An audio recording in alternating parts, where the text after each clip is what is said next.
Hoje nós vamos falar de uma das maiores lendas da história do futebol, o famoso Jogo da Morte. Uma partida entre soldados nazistas e um combinado de jogadores da cidade de Kiev, na Ucrânia, durante a Segunda Guerra Mundial. Esse episódio, inclusive, foi tema de filme de Hollywood durante os anos 80. Mas você sabe qual foi a história real? É isso que você vai ver aqui, agora, no História Sport Bar.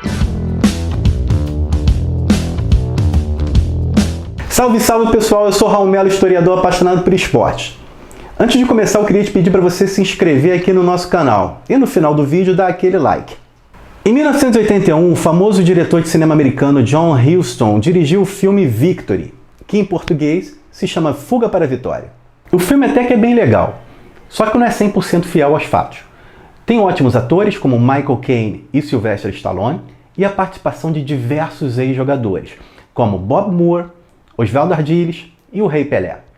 Todos eles fazendo parte do time que jogou contra os nazistas. Agora, imaginem Pelé e Stallone jogando no mesmo time. Claro, é totalmente surreal. E segundo lenda de bastidores, Stallone não sabia nada de futebol. O eterno Rocky Balboa já era um dos maiores atores de Hollywood. Por causa disso, ele queria ter maior protagonismo nas cenas da partida contra os alemães. Ou seja, ele queria fazer gols. Só que tinha um problema. Ele era o goleiro. Explicaram então que não era comum goleiros fazerem gols. A solução foi escrever uma cena extra, onde o personagem de Stallone defende um pênalti. Isso para satisfazer a estrela do filme. Bom, galera, eu não vou dar spoiler de como termina essa história, mas você pode assistir Fuga para a Vitória em diversas plataformas de streaming. Vale a pena. É diversão pura. O roteiro do filme foi bem romantizado, mas a história real foi muito diferente. Vamos embora ver como foi? Nossa história começa em 1941, quando o exército alemão invade a Ucrânia, então uma das antigas repúblicas da União Soviética. A capital Kiev era a sede do Dinamo e do Lokomotiv, os dois melhores times da região. Nikolai Trusevich era o maior ídolo do Dinamo. Era um goleiro muito incomum para a época, pois sabia jogar muito bem com os pés e sempre se posicionava adiantado. Era quase um René Higuita. Não, um Manuel Neuer.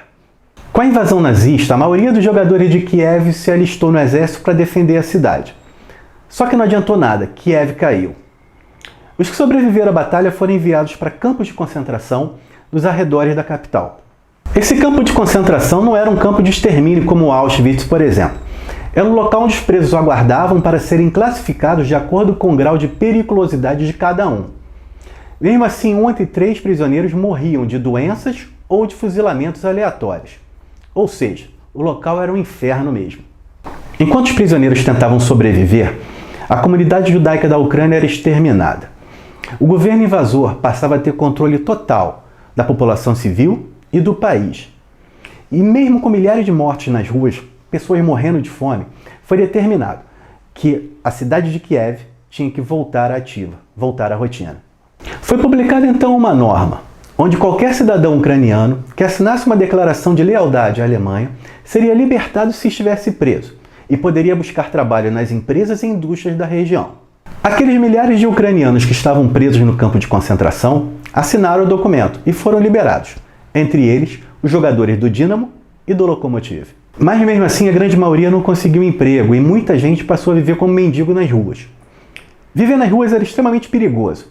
Além da fome e do frio, qualquer soldado alemão poderia executar um cidadão ucraniano por pura maldade. Algumas indústrias e setores de serviços voltaram à atividade.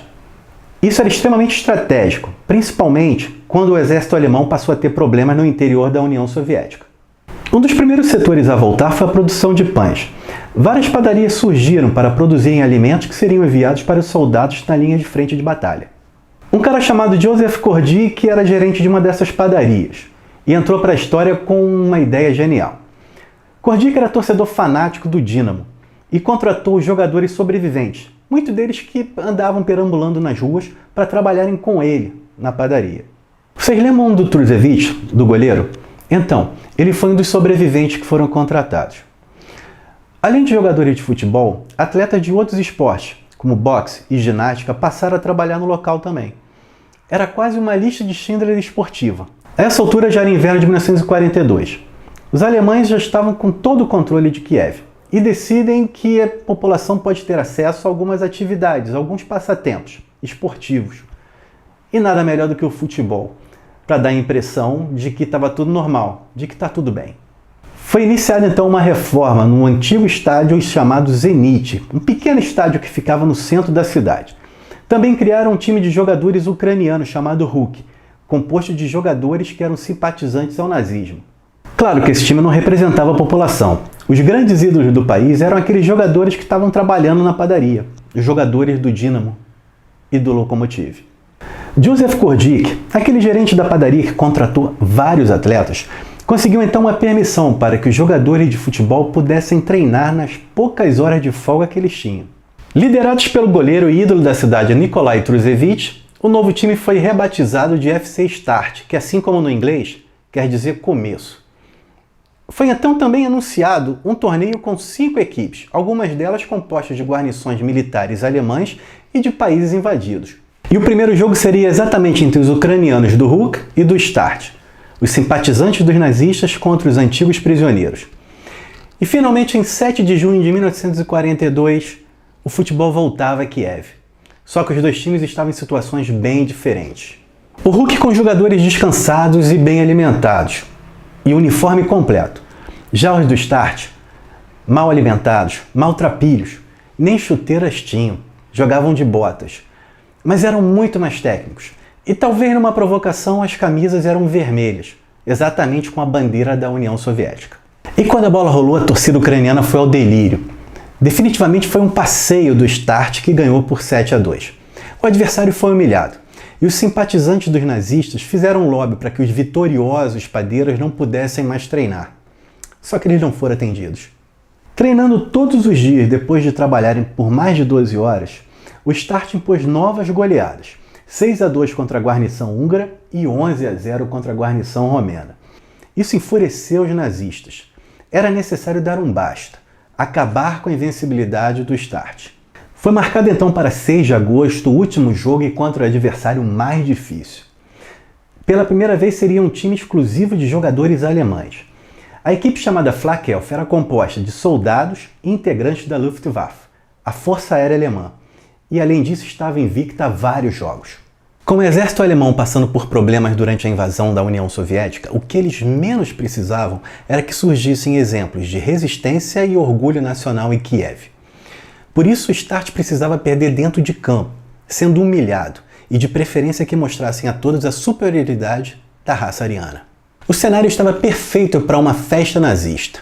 Os jornais prontos para estamparem na primeira página uma grande vitória.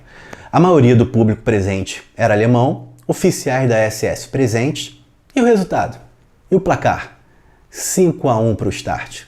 Não existem muitos registros desse jogo. Na verdade, foi considerado uma grande vergonha para toda a administração alemã. E para piorar, as batalhas em Stalingrado estavam cada vez mais sangrentas. Não interessava para ninguém ter um time de maltrapilhos ucranianos vencendo os nazistas. Daí foi marcada uma nova partida para 3 dias depois. Foram distribuídos panfletos e cartazes para toda a população enfatizando uma palavra: revanche. Dava para sentir como ia ser o clima, né? Pesado, bem pesado. No dia do jogo, os alemães estavam na arquibancada e os ucranianos ao redor do campo. Cães de guarda em todos os lugares.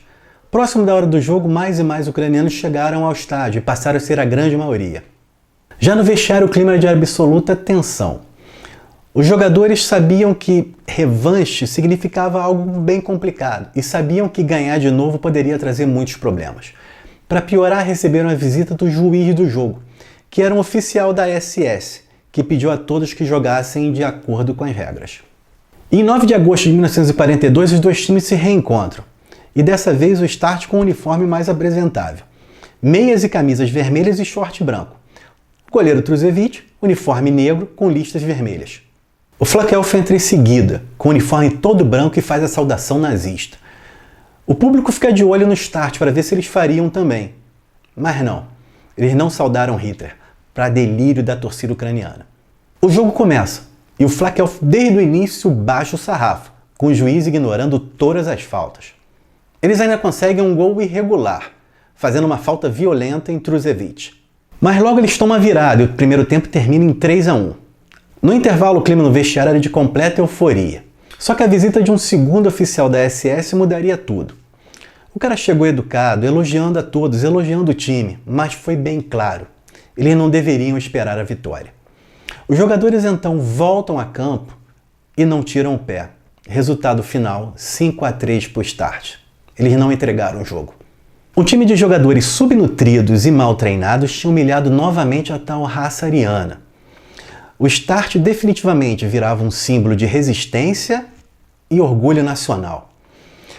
Muita gente que conhece essa história acha que o time foi assassinado logo depois da partida, mas foi bem diferente disso.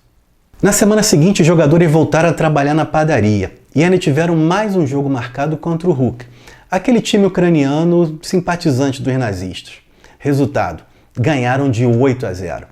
Bom, foi o suficiente, né? Dias depois, a Gestapo prendeu todo o time que estava trabalhando. Eles foram torturados e interrogados sobre a acusação de que eram membros da resistência armada. O time foi enviado a um campo de concentração próximo a Kiev.